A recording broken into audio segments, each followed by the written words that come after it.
What is going on, guys? JD from New York here, and this is number 38, part number 1 of WWE Off The Script, my own one-man show, my own personal podcast here on YouTube.com, where I give you WWE analysis, news and rumors, thoughts, opinions, and the biggest stories surrounding the current WWE product.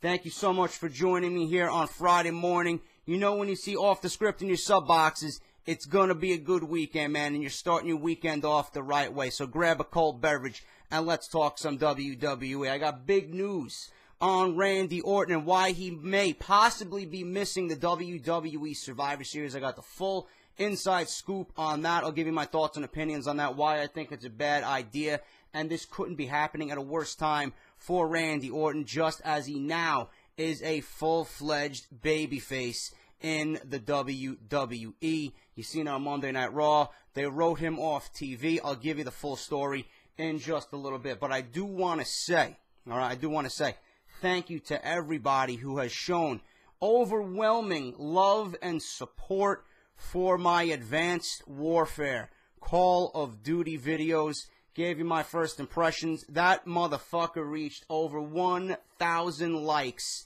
in less than 24 hours. Thank you so much for all agreeing with me and standing behind me as we were pretty much witness to one of the worst launches in franchise history for Call of Duty. If you guys are into video games, if you're, into what I do here on both sides, WWE and Call of Duty, please go check them out. Show some support. I got one live con that I took from my Twitch live stream on day 0. That is also uploaded. Thank you so much for all supporting that one as well. It's been great, and I'm going to continue rolling with the Advanced Warfare stuff as I get my feet wet and I learn the game a little bit more. I got some more videos coming out. I got a new Road to Commander coming out. And if you guys are new, which many of you are from that First Impressions video, if you guys are new and you don't know what I do here, listen to me. You might not be fans of WWE, but this is a passion of mine.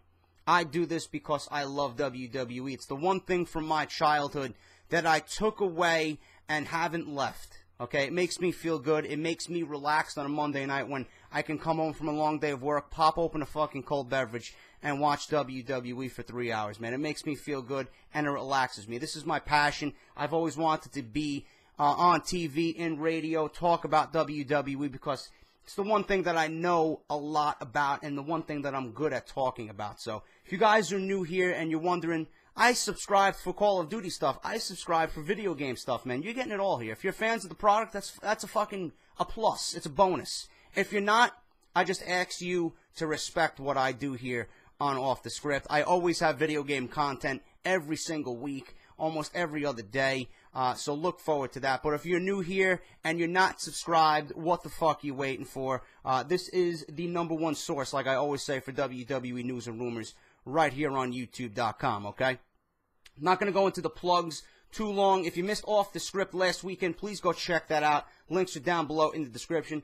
I did not do a Monday Night Raw review because I was too much involved in the Advanced Warfare stuff, and Monday Night Raw was dreadful as always on Monday night, so I really didn't see any point in doing a review. Chair Shot Reality, huge 250th episode today with Vince Russo in the studio. Labar, Eisenberg, and Ghoulish. If you don't know who those guys are, please go check them out. Link is down below for their homepage. WrestleZone.com, Chair Shot Reality. Vince Russo will be on the show all weekend. They also have a YouTube page. Go and check those guys out. And wherever you visit them, YouTube or WrestleZone, go over there, show them some love, show them some support, and tell them JD from NY sent you over there, all right? Now, let's get into the news and rumors, guys. I don't want to waste too much of your time. I got Randy Orton possibly missing the Survivor Series. Although WWE Survivor Series is taking place in his hometown of St. Louis, Missouri, and JD is not a fan of the St. Louis Cardinals. I have a very, very deep hatred for the St. Louis Cardinals baseball team for what they did to my Atlanta Braves a couple of years ago. All right, it's not out of jealousy. It's out of the Braves being screwed in that wild card game a couple of years back with that infamous infield fly rule. McCann was up at the plate, and the umpires pretty much screwed the Braves out of a bases-loaded situation with 1 out and McCann at the plate. Who knows what might have happened? The Braves would have went on to win that game, possibly, But that's the reason why I pretty much despise St. Louis. Just a little fun fact for you guys there. But Survivor Series taking place in St. Louis, the hometown of Randy Orton. There is a strong possibility that Orton will be kept off the card entirely. As previously reported here on Off the Script, Randy Orton will be the lead in WWE Studios' upcoming action flick, The Condemned 2, Desert Prey. Because of this filming and his filming schedule, Orton will be missing several weeks of television in the month of November. The only show he's currently advertised for is, or was Monday Night Raw in Buffalo on November 3rd. PWInsider.com is reporting that WWE may write Orton off during the show, which they did, through an injury angle, which happened, and that will explain his prolonged absence. He was beaten to death by the Authority, and he was busted open hard way on Monday Night Raw, all right? Local advertisements in St. Louis have pulled Orton as well, leading one to believe that Orton won't be working the pay-per-view. There's always a chance that he could be given that day off to compete, but that remains to be seen. I recently predicted that Orton would be a member of Team Authority in the main event last week on my WWE Off the Script show last Friday. Now, I think Orton would be great for Team Cena, all right? I gave you my version of Team Cena. My version of Team Cena is going to be completely different than what WWE is going to be shoving down our throats pretty soon. But, you know, these WWE studio movies, man, it's great that the guys and the wrestlers and the superstars get an opportunity to kind of, you know, live a dream and be in a action movie, in a motion picture. You know, these guys are actors on the screen on WWE TV. It gives them a chance to kind of break away from that sports entertainment aspect and see what they really got on the big screen, all right? I'm happy for Orton. I'm invested in Orton's character more than I have ever been in the last couple of years, simply because I think this whole RKO phenomena is really getting over with the WWE Universe, and the WWE's kind of handling it in a very, very good way. But what I think is the downfall here, the negative, is Orton is now, you know, he's pretty much in the center of a huge program with Triple H and the Authority and Seth Rollins, which might potentially lead to a Seth Rollins match at WrestleMania leading into 2015. But Orton was pulled off television on Monday night. He was beaten to hell by the Authority, and this is a bad time. This movie can wait. I don't understand why WWE now, they're building up Orton as a big babyface. The crowd is behind him. You know, people are finally investing their time into a face Randy Orton. When, you know, he was a heel, it was stale. People really didn't care about Orton. Now he's a kind of in-betweener. Some reports are actually saying he's the WWE's new version of CM Punk, which I would not compare the two at all.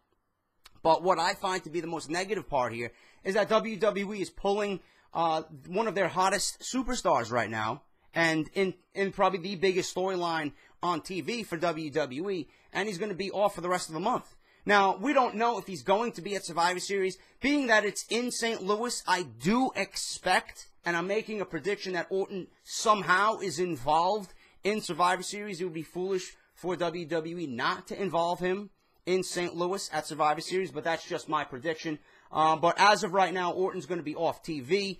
He might be a part of Team Cena. That remains to be seen, but I think it's foolish right now to pull him off TV when he's just getting hot, when he's just turned babyface, and he's in the biggest storyline of his year for WWE. But, you know, the Condemned 2 is pretty much more important than whatever WWE's got going on right now. They did the same thing with Dean Ambrose. Dean Ambrose was hot, and they pulled him just right out of the feud with Seth Rollins, and then they had Seth Rollins feuding with John Cena. You know, that's bullshit, man. And then Roman Reigns got involved, and then Ambrose came back, and then, Ambrose and Cena were feuding against Rollins. It was all mixed up. And pulling Ambrose from that feud really kind of hurt it just a little bit. It kind of derailed the momentum a little bit. And I feel like that's what's going to happen with Randy Orton. I don't want to see it happen, but when Orton comes back, hopefully at the Survivor Series in St. Louis, in front of his hometown crowd, it's going to be a nice pop. It's going to be a nice reception, and Orton will be as hot as he is right now for WWE. I can only hope. But I am invested in the Orton character. I'm very much looking forward to see what he does with the Authority and Seth Rollins. And I got more news on the Authority later this weekend here on Off the Script, all right? Now, regarding Team Cena and Monday's Raw, word is that many backstage were wondering who will be on the team, and creative wasn't sure as of that night. Ryback has been very well received backstage since returning a few weeks ago. A source noted that Ryback had a different demeanor than before and came off great. Ryback has been known for having a bad attitude in the past, but it was said that he has had everything together as of last week. You know, Ryback, I think, really needs to be built up, okay? He really needs to be nurtured and cared for now. If you want to showcase him, you know, showcase him slowly. Do not put him back in the main event. Nobody's going to believe Ryback is a main event. I want him to be built up and just kind of get that momentum on his side. I don't want them to make the same mistake with Ryback, bringing him back with the whole feed me more thing, and then just thrusting him into a main event level pay-per-view and a match on Survivor Series when he really doesn't have any place for it. And I really wasn't a fan of Triple H and the Authority out on Monday Night Raw seeking different people to be for Team Authority or, you know, to build a team around. I didn't like that. That just reeked laziness to me. And Ryback would not be a guy I would see on Team Cena. My Team Cena, I think, is a lot better off than what WWE is offering you right now. 4 versus 4, they're going with the 5v5, all right? I would have Cena, Orton, Ziggler, and Ambrose versus Wyatt. I would have Triple H wrestle at Survivor Series if they want to build this as a big pay-per-view and get the pay-per-view back to where it should be, being one of the big 4. You got Rollins and then Kane, you know? I don't understand why WWE is going with the 5v5, and then you're going to add outside parties, which I'll talk about in a little bit. They're thinking about adding Big Show. They're thinking about adding Mark Henry to Team Authority. They're thinking about adding Rusev to Team Authority, Sheamus. You know, you're putting all your big guys right now, all your most important main event level workers right now in the main event. What does that mean for the rest of the card? I don't know, but we'll talk about that in a little bit. But that's what's going on right now with Ryback. There's a rumor that he might be on Team Cena, but as of right now, nothing is confirmed. I will definitely fill you guys in if there's any change to both teams for the Survivor Series in a few weeks. The plan to reintroduce Bray Wyatt into a feud with Dean Ambrose had been in the works for some time before it actually happened at Hell in a Cell last month. The idea behind this new Bray Wyatt is to make him a creepier and scarier character. I've noted that he's been penciled in for some main event feuds leading into 2015 for the remainder of 2014. In another Hell in a Cell note, even with Wyatt scheduled for the surprise return, officials still had not decided on which cell match would close the show as of that Sunday afternoon during the pay-per-view. In the end, they went with Ambrose versus Seth Rollins over John Cena versus Randy Orton, but it was said a lot backstage. It was talked about a lot backstage. I'm glad they went with Ambrose versus Rollins. That was the proper main event. Cena versus Orton put on a decent showing at Hell in a Cell. It really didn't need the Hell in the Cell stipulation behind it. It could have just been a no disqualification match or a street fight. Hell in a Cell really has been watered down lately. But Ambrose and Rollins did the best that they could, and they delivered a very solid match at Hell in a Cell. I'm looking forward to Bray Wyatt. I want to see this creepier Bray Wyatt. I want to see this scarier Bray Wyatt. I missed him while he was away from WWE TV. We don't know if the Ascension is going to be brought up with Bray Wyatt yet. There was rumors that they were backstage during Monday Night Raw on Monday. But all I know is that WWE still has yet to kind of fill us in on why Bray Wyatt attacked Dean Ambrose at Hell in a Cell. I'm still waiting for why. We know Wyatt does what he wants. We know Wyatt is very unpredictable, and he's a cult leader, and he's always going for, you know, taking down the machine or whatever he's been talking about, and Ambrose is his next target, but they still haven't filled in that question, okay? Why? Why did he attack Dean Ambrose at Hell in a Cell? I want to know why, and I want it to make sense so that it leads into that pay-per-view match, and we get a great match plus great storytelling. And my brother was even talking about this when I seen him a couple of days ago. He even agreed with me when he was watching my Off the Script last weekend. You don't put Dean Ambrose and Bray Wyatt immediately in a match at Survivor Series. You got to have it built up. Dean Ambrose should be on Team Cena. Bray Wyatt should be on Team Authority. They should get their hands on each other without being in a one-on-one environment, okay? They should keep these two apart and build the feud up and have the one-on-one match at TLC where it would mean a little bit more. That's just my personal opinion. And I gave you guys a reference. Date back to the 1993 Survivor Series. Undertaker, Yokozuna, the Foreign Fanatics versus the All-Americans. Did you ever think the Undertaker would be on a team with Lex Luger and the Steiner brothers? No. Just the way the character is with the Undertaker. Ice cold. He doesn't talk. He's like a fucking mummy. He's a zombie. He's there standing next to Mr. All-American Lex Luger and fucking the Steiner brothers. You know, graduated from the college, from Michigan University. You know, you can't get more All-American than that. And the Undertaker was on that team. He was the odd man on that team. People would look at that team and be like, what the fuck is this guy doing on this team? What does he have to do with the All-Americans? Then you got the Foreign Fanatics on the other side. And in that match, the WWE and Vince McMahon was building towards a WWF Championship match at the Royal Rumble with Yokozuna and the Undertaker. And when they got their hands on each other in that match, it was fucking memorable. Memorable enough to this day that I still talk about it. And my brothers and I still reference that as being a holy shit fucking moment for the WWF back at the 1993 Survivor Series. Then at the Royal Rumble, they had a match and the Undertaker lost. He was buried in a casket match, and we didn't see him resurface until SummerSlam 94, where Leslie Nielsen tried to find the Undertaker, and he fought himself, Ted DiBiase's own Undertaker, and that whole fucking cheesy storyline that went down. But I want you guys to see where I'm coming from. Ambrose and Wyatt should be on respective teams at the Survivor Series, not in a one-on-one match. That's just my personal opinion on that. I mentioned that last week. I'm bringing that to your guys' attention in case you missed it last week on Off the Script. Amidst speculation on events that took place on November 3rd, Sky Sports claims that the WWE Network will exist as a television channel in the UK, as previously reported. WWE halted the reveal of their over-the-top streaming service in the United Kingdom just minutes before launch on November 3rd due to unknown circumstances. While Vince McMahon issued an apology to the droves of UK fans for WWE in a video on WWE.com, rumors continued to flare up claiming that Sky Sports was instrumental in the delay of the WWE Network launch. According to a fan report to ProWrestling.net, Sky Sports will be offering the network as a channel, and this may be what stopped the debut of the WWE Network in the United Kingdom on November 3rd. A Sky Sports representative reported and said the following to be interested in a fan live consumer chat. Yes, we will launch it as a channel with Sky TV. Currently, we don't have any details, but it will be going up soon, and you will be notified by email or a telephone call. While the customer service rep for Sky Sports could be misinformed, the UK version of the WWE Network could be offered to fans as the network is currently distributed in Canada, okay? The WWE Network is currently available to select markets in Canada via Rogers Media, although the channel does not offer the same content as the over-the-top streaming service does in the United States. WWE has yet to offer any comment on this report. I know fans in Canada are very upset with the WWE Network. If you don't have Rogers Media or Rogers Cable, you're pretty much fucked. You don't get the WWE Network.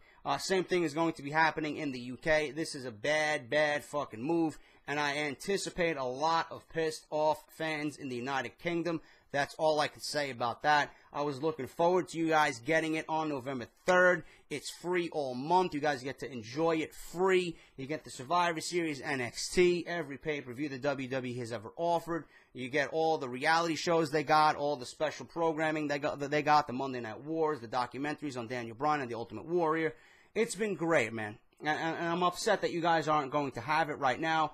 But Sky Sports is going to be offering it as a cable network when the time comes. If I hear anything regarding the WWE Network in the United Kingdom, I will definitely let you guys know here on Off the Script. All right.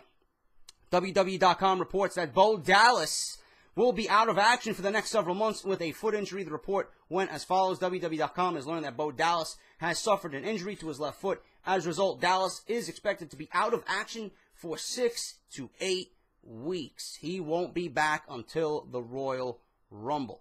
The injury is believed to have taken place during Dallas's match with a returning Ryback on October 27th of Monday Night Raw. Not something new there. Ryback is very stiff in the ring, and I'm not surprised that Bo Dallas was injured in a match with Ryback on Monday Night Raw. For those who may be wondering about the crazy eyes promo that you seen on Monday Night Raw, the eyes you saw on Raw in that video that aired during the show was the return of Luke Harper. He will be reintroduced as a singles wrestler. During the promo, he said, "Everything is shattered. Sometimes I see things that just ain't there, but I see you, and I want to piece myself together with pieces of you." I don't know what kind of character they're going to reintroduce him with, or, you know, I don't know how they're going to reintroduce Luke Harper to WWE TV and the WWE fans, but hopefully it makes sense, and hopefully they have some faith in him, and they put some backing into him so that he somewhat succeeds on WWE TV. It's going to be interesting to see. And finally, guys, if you're wondering about Rey Mysterio is backstage this week at Monday Night Raw. He was there to meet with Vince McMahon. Figure4 Online, F4WOnline.com reported earlier this week that he still wants out of his contract for WWE. People over at WrestlingInc.com, they are reporting that Creative is actively working on concepts to reintroduce him as a regular on the show starting very soon. Still no word on if that means he will appear on Raw anytime soon. There are still no guarantees that Mysterio will ever return to the WWE, but WrestleInc.com says that it appears likely. Mysterio was at a recent Lucha Underground taping and has been off WWE TV for several months. If and when he leaves WWE, he is expected to wrestle for Lucha Underground. His close friend Conan has been pushing the hashtag #FreeRey on his Twitter account. I really don't care about Rey Mysterio. He wants to be happy. He wants out of his WWE contract. WWE's being greedy. They want to utilize him for the remainder of his contract in some worthless feud, I'm pretty sure. Mysterio's time in WWE is up. He's got no interest whatsoever from me. I'm sure from anyone else. He's done. He's done it all in the WWE. Let him out. Let him do what he wants to do. He's healthy enough. He wants to go to Mexico. He wants to go to Lucha Underground. He wants to work that style. He wants to work down there. Let him be happy. Let him make his money and let him go. WWE does not need Rey Mysterio. And I really don't care if he stays or goes or whatever the heck happens with Rey Mysterio. But he wants to go. Let him go. That's what I say. All right. And that's all I got for WWE Off The Script, guys. Part 2. Not a lot of news this weekend. It's been very slow. I don't have a lot of news regarding anything important, but I do have news on the new Authority storyline that may be brewing on WWE TV. And I got news on why Rusev won the United States Championship from Sheamus on Monday Night Raw on the WWE Network after the show went off the air. I got news on that and the full story about what is going on with Rusev as the new United States Champion. What's going on with Vince McMahon and Triple H? Is there a feud brewing? Is Triple H getting ready to fight The Rock at WrestleMania? Or may it be Steve Austin? We don't know. I got the full story on that, guys. Either way, it looks like it's going to be Vince McMahon versus the Authority storyline on WWE TV leading into WrestleMania. I got the full details on that. Do not miss Off The Script this weekend. If you enjoyed the video, hit that like button. Greatly helps out my channel. If you missed any of the videos last week, links are down below. Chair shot Off The Script last weekend. You got Joe Cronin Show down there as well. His Twitter and his YouTube page are linked down below in the description if you guys want additional WWE content. I'm out, guys. I'll see you on Saturday morning. Until then, take care, and I will see you for part 2 of Off The Script. I'll talk to you guys later.